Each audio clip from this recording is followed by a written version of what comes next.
This is the opening of the Mirador, which is taglined a hotel, a home, a hiding place.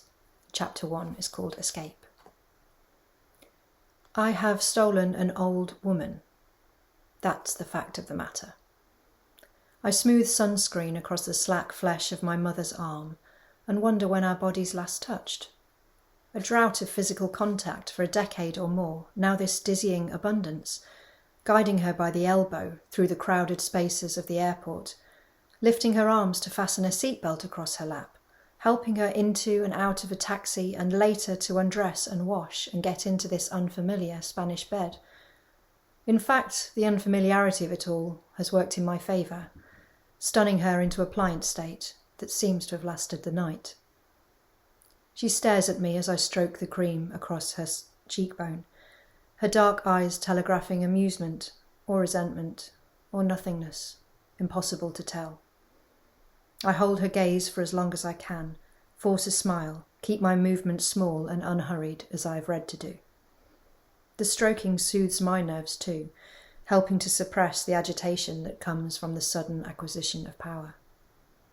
If she hears the click of the sunscreen lid, it doesn't show. Now your pills. I read the label one last time and snap a bright yellow disc from its foil. She takes it readily on her tongue, that intimate part stretched out as if receiving sacramental bread from a priest. I hope the pliancy isn't a bad sign, push down my doubts about the wisdom of bringing her to Granada. We're here now, the journey behind us. The thing is to stick to the plan. Cognitive stimulation, alterations in diet, physical exercise, social engagement. I chose the Mirador for its central location, barely glancing at the photos on the booking site. Neither did I take much notice of the decor last night, but in the morning light the building flaunts its provenance. Tiled walls and a carved wooden roof hung with pendants that guidebooks undoubtedly call Moorish, although the furniture lends the place a 19th century air. Like all boutique hotels, its communal areas are deserted. They seem to me designed for other people with a knack for living we English can never attain, people who wouldn't dream of being in this particular place at this particular hour. In the quiet, careful groupings of ornaments lurks the suspicion that real life is happening elsewhere, or has happened already. Still, the faded elegance is a boon. Maybe some part of it will reach the far corners of my mother's mind. Breakfast is served in a plant-filled courtyard at the centre of the old house, open to the sky. I keep up what I hope is a reassuring patter as I take in the space and its potential hazards. Fountain, pillars, polished marble floor. Doesn't this look nice? Here, take a seat. Shall I pour the coffee? Well, this is nice. There are several tables besides ours, but only 2 are occupied. One by a silent young couple, and one by a broad-shouldered man of indeterminate age, his face shadowed by a Panama. With neither party paying us any attention, I drop the patter and breathe in the scented air. The only other figure is a cardboard cutout of a bow-tied waiter, blown up from a 1930s photograph and propped beside a typewriter and a sign advising "Do not touch." The hotel manager greets us in English and sets down slabs of toast slathered in crushed tomato and olive oil.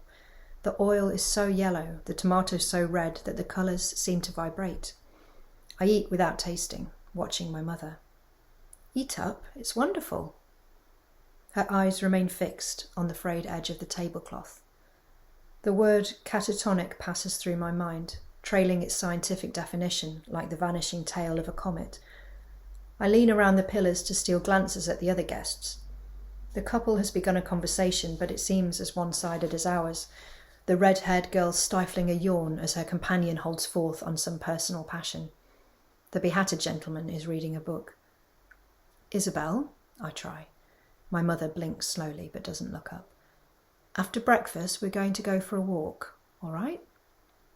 I am prepared for the long game. If it takes the whole 10 days for this place to have an effect, it will be worth it.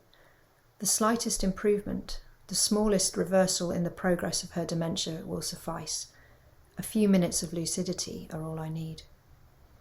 The slanting sunlight illuminates my mother's grey-streaked hair and paints the curve of one shoulder, her pallor accentuated by the pink sundress I brought her for the trip. She is an alabaster statue, relocated to lush new surroundings. She is a Chinese puzzle box, a closing door. And Granada, its light and tastes and the language in which she spent her working life, a foot wedged in the gap. Terminaste? The hotel manager hovers by our table, his English or his patience apparently at an end. No. I slide my mother's untouched toast onto my plate.